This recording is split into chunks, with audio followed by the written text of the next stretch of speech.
மனிதானே மகத்தானவன், மனிதானே மகத்தானவன், மனிதானே மகத்தான. நண்பர்கள் அனைவருக்கும் வணக்கம். பதிவுக்கு போறதுக்கு முன்னாடி நம்ம சேனல் இதுவரைக்கும் சப்ஸ்கிரைப் பண்ணலைன்னா சப்ஸ்கிரைப் பண்ணுங்க.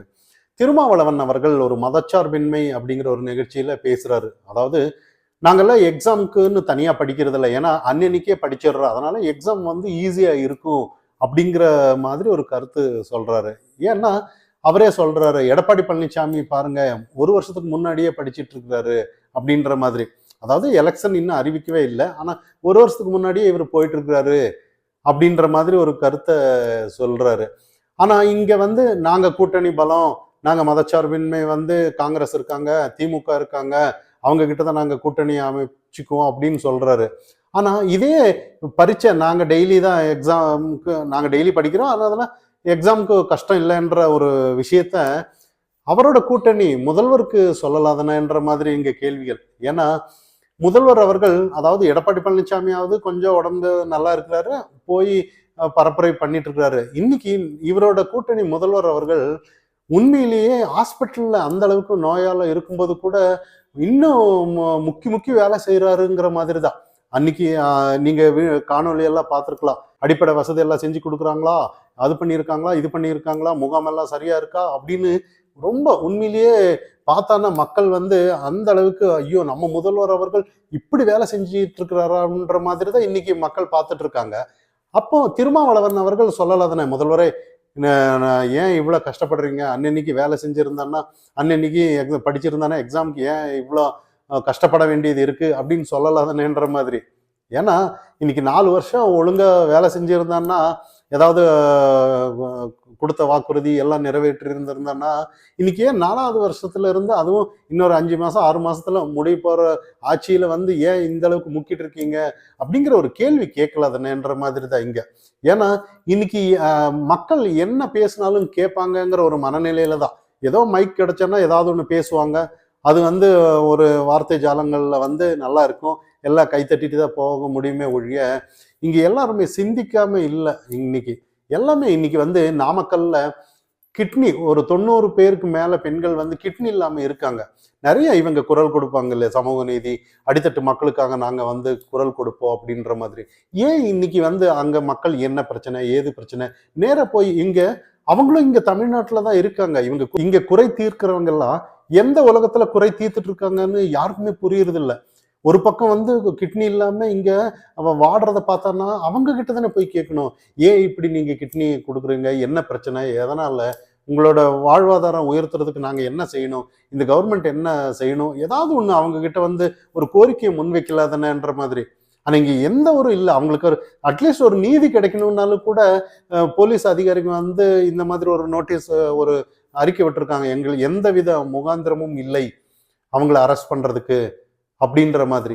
ஏன் இந்த ஆளுங்கட்சி தரப்பு ஆனதுனாலே அவரு ஆனந்தன் அப்படின்னு சொல்லி முன்னாள் திமுக பேச்சாளர்.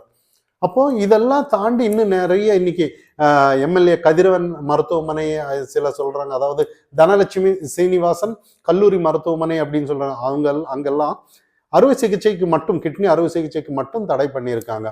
அது எப்படி பாருங்க, அதாவது ஒரு தரப்பு ஒரு தவறு செஞ்சிருவாங்க, உண்மையிலேயே நியாயமா பார்த்தோன்னா அந்த ஹாஸ்பிட்டல்லையே சீல் வைக்கிறது தான் முறை.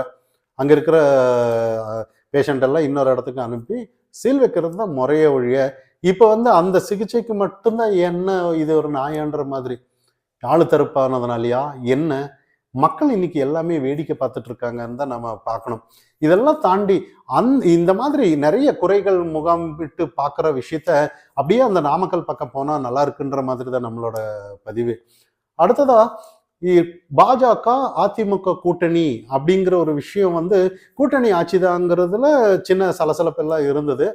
அண்ணாமலை கிட்ட போய் கேட்பாங்க கேள்வி, பத்திரிகையாளர் வந்து அண்ணாமலை வந்து நீங்க எந்த அடிப்படையில வர்றீங்க அது எனக்கு தெரியுங்கிற பாணியில அவங்களுக்கு தகுந்தாப்புலயே அவர் ஆன்சர் பண்றதை நம்ம கவனிக்கலாம்.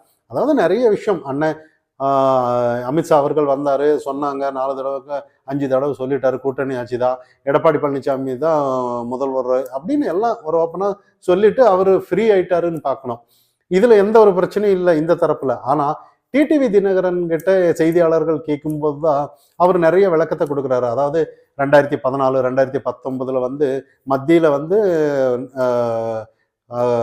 பாஜக ஆட்சியில வந்து பெரும்பான்மை இருக்கும்போது கூட்டணிக்குன்னு ஒரு பெரும் மதிப்பெல்லாம் கொடுத்து அவங்களுக்கு அமைச்சரவையில் உட்கார வச்சாங்க அப்படின்ற மாதிரி.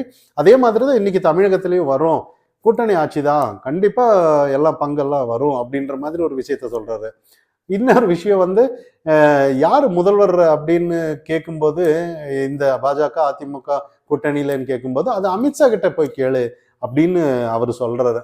ஆனா இந்த இடத்துல வந்து பாருங்க, இன்னும் கூட அவர் ஒரு பதில் சொல்லிட்டு போயிருந்திருக்கலாம். அதாவது, ஏங்க இந்த மாதிரி உங்களுக்கு தெரியாதா, அதிமுக தரப்புல அவர் தான், நாங்க கூட்டணியில இருக்கோம்னாலும் ஆனா இன்னும் அதிகாரப்பூர்வமா இன்னும் வந்து எல்லாம் ஒரு ஒருங்கிணைப்பு இன்னும் வரலைன்னா அண்ணாமலை அவர்கள் சொன்னாரு. அதாவது இன்னும் வந்து ஒரு கட்டுக்கோப்புக்கு எடுத்துட்டு வரல, இனிமே தான் எல்லாம் வரும்ன்ற மாதிரி சொல்றாரு. ஆனா இருந்தாலும் அவர் வந்து இதுக்கு முன்னாடியே டிடி தினகரன் வந்து சொல்றாரு, நாங்களும் அதிமுகவுக்கு வாக்கு கேட்க தயார், நாங்களும் வர்றோன்ற மாதிரி ஒரு சொல்ற விஷயத்தையும் நம்ம இதுக்கு முன்னாடி நம்ம கவனிக்கிறோம். ஆனா இதை தாண்டி இதே வந்து பாஜக வந்து எந்த காரணத்தை கொண்டு டிடிவி தினகரன் வந்து கூட்டணியில தான் இருப்பாங்கங்கிற மாதிரி நினைப்புல தான் இருக்காங்க. அதுல எந்த வித இது இல்லை. ஆனா டிடிவி தினகரன் வந்து வேற மாதிரி சொல்லியிருக்கலாம். அதாவது எல்லாம் ஒரு கூட்டணி தானே. இப்ப வந்து பாஜக டிடிவி ஆனால் என்ன, ஓபிஎஸ் ஆனால் என்ன, இப்ப எடப்பாடி பழனிசாமி அதிமுக ஆனால் என்ன, எல்லாருமே ஒரே கூட்டணியில தானே வருவாங்க, பயணம் வருவாங்க. ஆனா உண்மையிலேயே நாளைக்கு வாக்குன்னு வந்து வரும்போது இவங்களுக்கு இந்த கூட்டணிக்கு தானே வரும். ஆனா இந்த இடத்துல டிடிவி தினகரன் வந்து நல்லபடியா சொல்லியிருக்கலாம். அதாவது எடப்பாடி பழனிசாமி தான் அப்படின்னு சொல்றதுல என்ன பிரச்சனைன்ற மாதிரி. ஏன்னா அப்படி இல்லைன்னா என்ன நினைப்பாங்கன்னா, இன்னைக்கு வந்து ஊடகம் வந்து சாதாரண இது வரைக்கும் அண்ணாமலை ஏதாவது ஒரு பேசுவாரா அப்படின்னு அதை வச்சு ஒரு கண்டென்ட் எடுத்து அதை 4 நாள் ஓட்டுவாங்க. இங்க ஏதோ ஒரு திமுக வந்து அதிமுக பாஜகவில் வந்து ஏதோ ஒரு பிரச்சனைன்ற மாதிரி ஓட்டுவாங்க. இப்ப நீங்க சொல்றதுனால என்ன ஆகுதுன்னா, நாளைக்கு வேற மாதிரி, இப்ப டிடிவி தினகரன் சொல்றதுனால வேற மாதிரி இன்னைக்கு கட்டமைப்பு வந்து வித்தியாசமா இருக்கும். ஏன்னா ஊடகம் வெயிட் பண்ணிட்டே இருக்காங்க இன்னைக்கு. ஏன்னா இன்னைக்கு ஊடகத்துக்கு வேற வேலையே இல்லை. நம்ம எப்பவுமே இந்த பதிவுல பேசிட்டு வருவோம். நாம ஊடகத்துல இன்னைக்கு கொடுக்கப்பட்ட அசைன்மெண்ட் இதுதான். அதாவது பாஜக அதிமுக கூட்டணி ஏதாவது ஒரு பிரச்சனையில வந்து முடிவுக்கு கொண்டுட்டு வரணும், அவங்களுக்கு பிரச்சனை ஆக்கி அவங்கள எப்படியே கூட்டணி இல்லாம பண்ணணுங்கிறதுலதான் முடிவா இருக்காங்க. ஊடகத்துக்கு பேசுறதுக்கு எவ்வளவு விஷயம் இருக்கு தெரியுமா? இன்னைக்கு பாஜக அதிமுக கூட்டணி தவிர்த்து பேசுறதுக்கு நிறைய மக்கள் பிரச்சனை இருக்கு. இன்னைக்கு வந்து உடமல்பேட்டையில ஈசல் திட்டு மலை கிராமத்துல வந்து ஒரு சாலையே இல்லை. ஒரு மணியன் அப்படின்னு அண்ணாமலை அவர்கள் விட்டிருந்தார் எக்ஸ் வலைத்தளத்துல. தொட்டில் கட்டி தூக்கிட்டு போறாங்க பணத்தை சுடுகாட்டுக்கு.